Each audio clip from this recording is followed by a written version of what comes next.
Medicina de Ponta. Olá, telespectadores. Estamos mais uma vez aqui no programa Medicina de Ponta e hoje eu tenho a honra de estar entrevistando o Dr. Fábio Montenegro. Ele que é cirurgião de cabeça e pescoço e é médico assistente lá do departamento da disciplina de cirurgia de cabeça e pescoço da Faculdade de Medicina da Universidade de São Paulo. Tudo bem, Fábio? Tudo bom, Pedro. Obrigado pela sua presença. É um prazer. Você viu na entrada que a Luciana falou que a dor óssea não é coisa para ortopedista. No seu caso não é mesmo, né? Só quando quebra, né? Talvez. É importante a integração, né, de todas as especialidades para tratar uma doença que nós vamos ver que muitas vezes pode ser bastante prejudicial aos indivíduos. Pois Isso é. Importante. Fala para nós um pouquinho que hiperparatireoidismo. Acho que é bom começar. Onde é que estão as paratireoides, né? Bom, as paratireoides, como a gente pode ver aqui, né, nessa figura, elas vão estar localizadas no pescoço e, muito comum, as pessoas conhecem bem a glândula tireoide, né, que é uma glândula que está aqui representada nesse desenho, e as paratireoides, como o nome diz, são glândulas que ficam ao lado da tireoide, ficam ao redor. Normalmente são 4, 2 de cada lado. A gente pode até ter mais, porque na embriologia, durante a formação do indivíduo, elas migram de uma região mais alta, vindo aqui para a região do pescoço, e às vezes até passam um pouquinho e vão para o mediastino. Aqui a gente vê nessa figura, nesse modelo, aqui melhora um pouco a glândula tireoide, as paratireoides vão estar nessa posição, mas às vezes elas podem até ir mais aqui para o mediastino. Aqui é a região do gogó, né? Essa daqui é o pomo de Adão, né? Que é muito saliente nos homens, mas todas as pessoas têm, mas é muito saliente nos homens e é um ponto de referência importante para a gente saber mais ou menos onde está a tireoide e, logicamente, onde estão as paratireoides, que normalmente tem o tamanho de uma lentilha, são glândulas muito pequenas. Ela tem o nome de paratireoide porque está ao lado da tireoide. Isso. Mas não tem nada a ver com a tireoide, é uma outra glândula. A função é completamente diferente. Tanto que uma doença também comum, que é o hipertireoidismo, é uma coisa totalmente diferente do hiperparatireoidismo, que é a função excessiva das paratireoides. Certo. O que mais você trouxe de ilustrações? Bom, aqui a gente vai estar vendo uma figura numa operação de tireoide para ver uma paratireoide normal. Então aqui, nesse caso cirúrgico, a tireoide está nessa região e a gente vê aqui, olha, nesta região, esta pequenininha é a glândula paratireoide, é uma delas. A inferior está nessa posição, aqui é um nervo que vai controlar a função da voz, que vai dar a função para as cordas vocais, para as pregas vocais. O recorrente? Chamado nervo recorrente. É muito delicada essa sua muito especialidade. Delicada. Essa região é pequena, né? Você vê a própria paratireoide normal, como ela é pequena. Né? Certo. Embora pequena, tem uma função muito importante. E o que é o hiperparatireoidismo? O hiperparatireoidismo é um estado de função excessiva das glândulas paratireoides.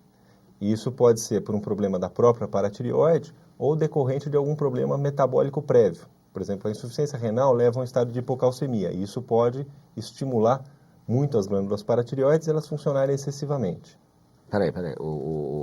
O rim, uma insuficiência renal, deixa o cálcio no sangue baixo. Pode deixar o cálcio no sangue baixo e aí a paratireoide é responsável pelo metabolismo do cálcio. Exatamente. E ela vai ser estimulada ao fazer a relação com o metabolismo do cálcio. Ela pode ser estimulada cronicamente e aí ela passar a funcionar excessivamente. Ela não tem o controle, ela começa... Ela pode perder o controle, né? E por que perde esse controle? A gente não sabe bem, é uma questão ainda que está sob investigação.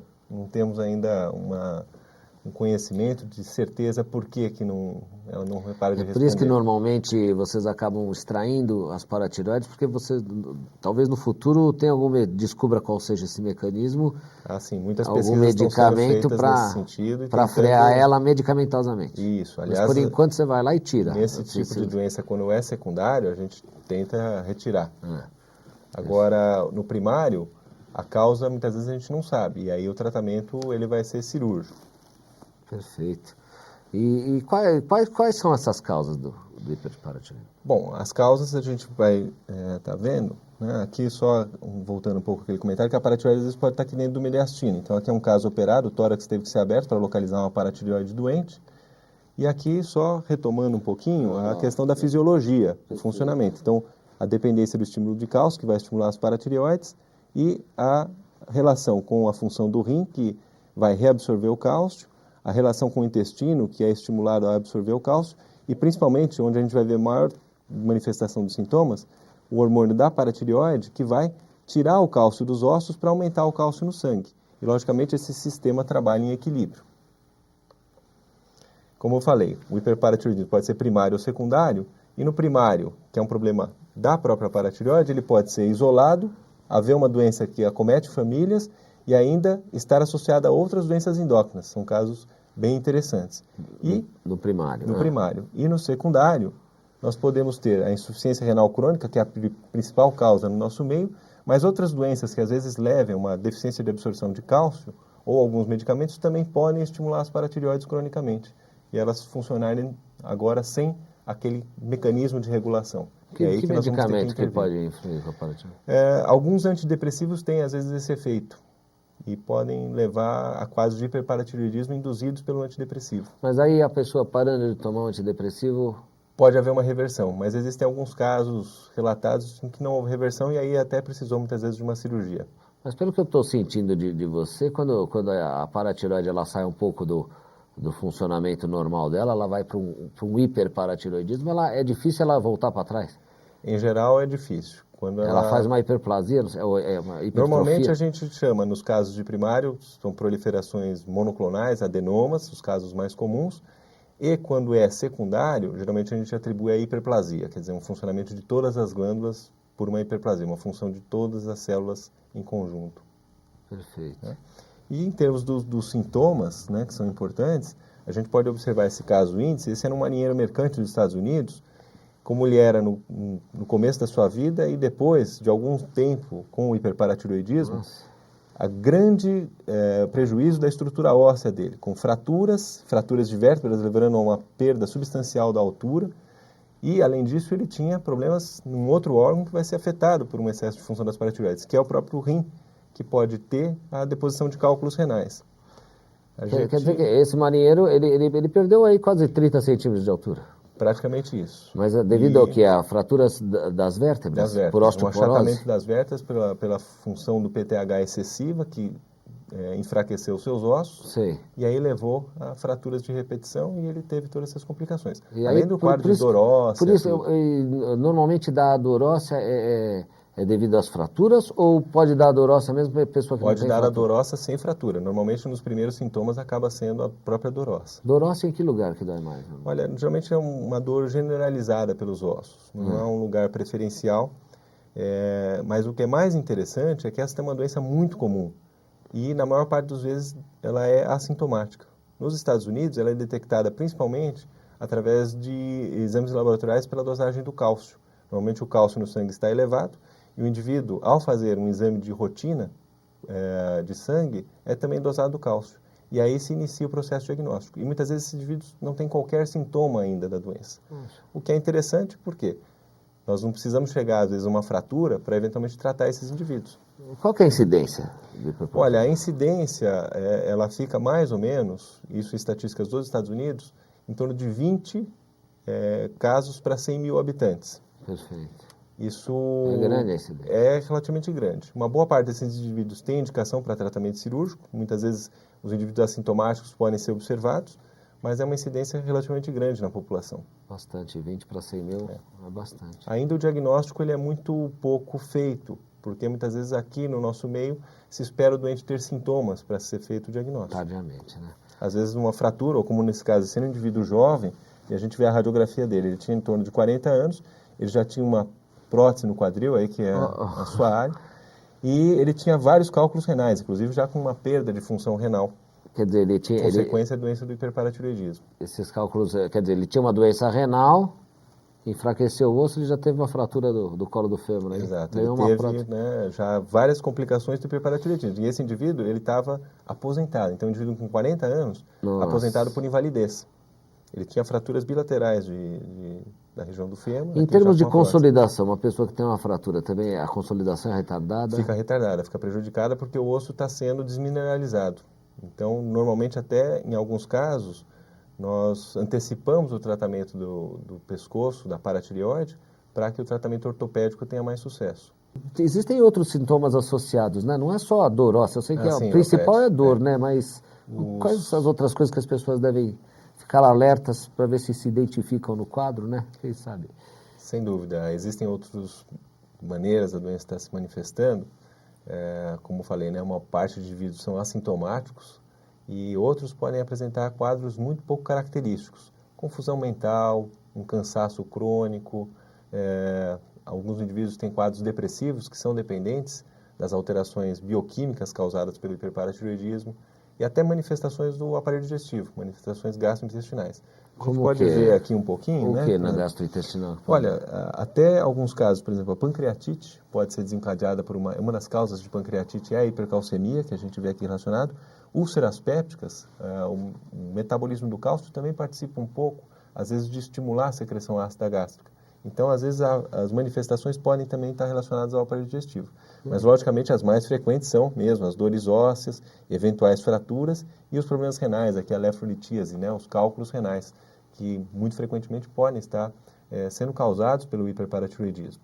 E aí é importante, né, quando eventualmente a gente tiver talvez uma suspeita do ponto de vista clínico, que a gente tenha, né, o médico, geralmente é um clínico geral, um endocrinologista, um reumatologista, que vão estar fazendo esse contato inicial com o paciente e vão fazer a investigação tentando ver, né, se o indivíduo tem uma hipercalcemia, né, e principalmente se essa hipercalcemia está acompanhada do aumento do hormônio da paratireoide. É possível dosar o PTH? Sim, infelizmente. Que nem o T3, hoje, T4, o TSH, né? PTH dá para dosar. Também é possível de ser dosado e hoje ele sempre teve uma dificuldade de ser dosado porque as quantidades no organismo são muito pequenas.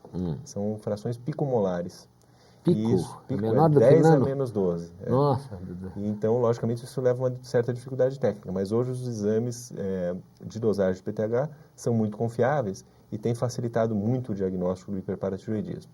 Existem outras alterações laboratoriais, como a hipofosfatemia, a hipercolelemia, o aumento do AMP cíclico na urina, mas não são tão frequentes.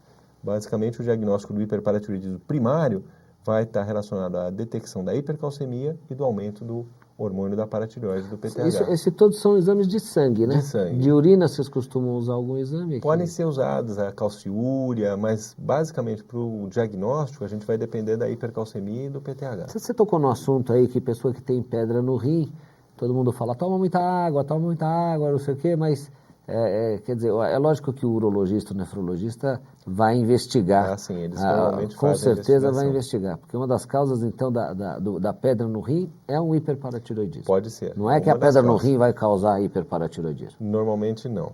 Normalmente o hiperparatiroidismo é que vai secundário levar à formação de cálculos, a não ser que o indivíduo, pela nefrolitíase, ele tenha complicações e perca muito da sua função renal, e aí ele, com o tempo, possa desenvolver um hiperpara secundário à insuficiência renal. A insuficiência renal. Mas, muitas vezes, o que acontece são os cálculos prejudicando o rim.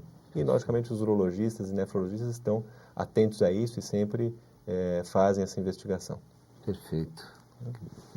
E no secundário? No secundário, né, em termos Por que você sintomas, chama de secundário? Explica para o pessoal. Porque é aquela questão. A paratireoide, ela sofreu um estímulo pelo metabolismo. Um desajuste do cálcio, do fósforo, e esse estímulo levou à função excessiva da paratireoide. Então, o hiperparatiroidismo, a função excessiva da paratireoide, decorreu de um problema metabólico prévio. Então, ele é secundário àquele problema. O que poderia ser, por exemplo, que vai causar um secundário? No caso, por exemplo, a insuficiência renal. O indivíduo renal crônico, pela deficiência do metabolismo renal, o nível de cálcio no sangue baixa, o fósforo se eleva, e isso vai estimular as glândulas paratireoides.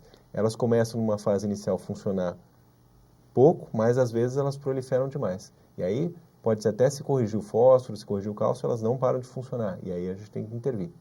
Que outra doença ali da insuficiência renal? Muitas vezes a má absorção de cálcio, então doenças... doença celíaca. Alguma coisa que possa interferir nesse metabolismo. Inclusive, uma coisa que nós temos que estar atento com essas cirurgias de redução do estômago, muitas vezes pode haver, em alguns casos, um desvio. E a principal absorção de cálcio é no duodeno, naquela região.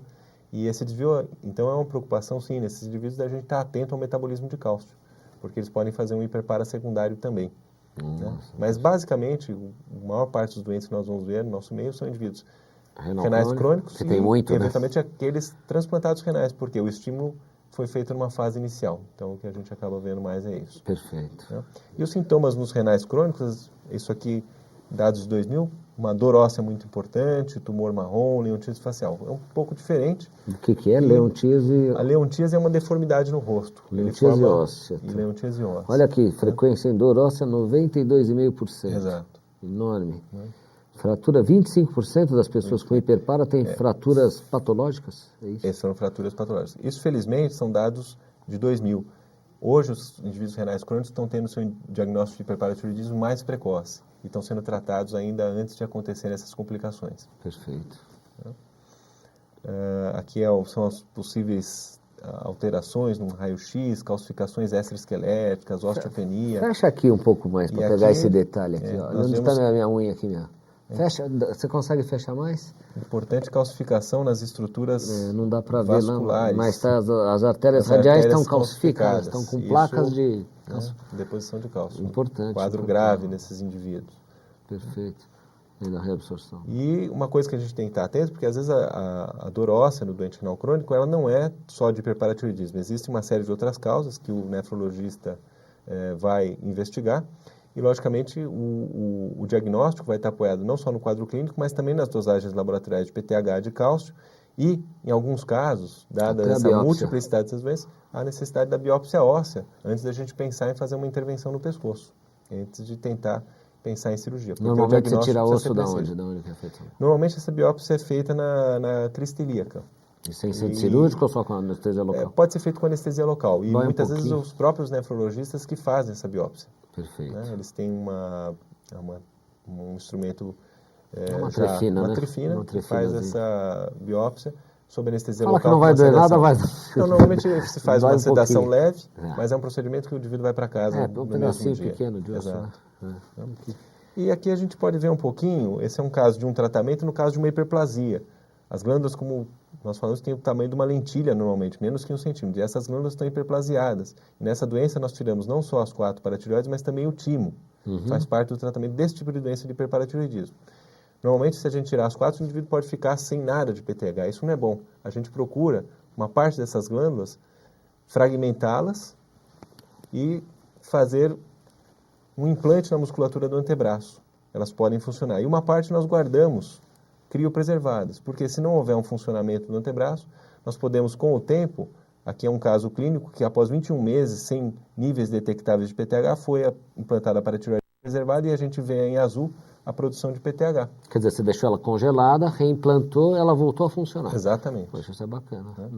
E um dos grandes defensores desse método aqui no nosso meio, um médico atuante do Hospital Oswaldo Cruz, é o professor Anoy Castro Cordeiro, que foi um dos grandes defensores e essa técnica hoje ela é usada amplamente. A ideia dele de implantar a paratireoide? Na verdade, no Brasil. A ideia foi de Samuel Wells, nos Estados Unidos, que defendeu essa técnica em 1975, mas precocemente o professor Anoy, adepto dessa ideia de tratamento, trouxe isso para o Brasil. Achou interessante. E hoje praticamente é um tratamento padrão. E você fez a sua dissertação, sua tese de doutorado nesse assunto, né? Exatamente. De ver sobre a orientação do professor Anoy. A eficácia mesmo, foi teoria. Então ele é lá do Hospital das Clínicas também. Também. Não só do Hospital Alemão Oswaldo Cruz, mas... ele agora se aposentou no Hospital das Clínicas, mas no Oswaldo Cruz está lá ativo. Está ativo. Exato. Parabéns, doutor Anoy. Um grande professor de todos nós. Cordeiro perfeito. Você é um pupilo dele aí. É isso aí, seu grande mestre. Muito bom. Fábio, foi altamente esclarecedor. E você, telespectador, você tendo mais dúvidas, você pode entrar em contato pelo site do Hospital Alemão Oswaldo Cruz, www.haoc.com.br. Mande suas perguntas, o Dr. Fábio Montenegro vai estar à disposição para esclarecer. E muito obrigado aí pela sua presença. Eu que agradeço. Muito obrigado. Muito obrigado.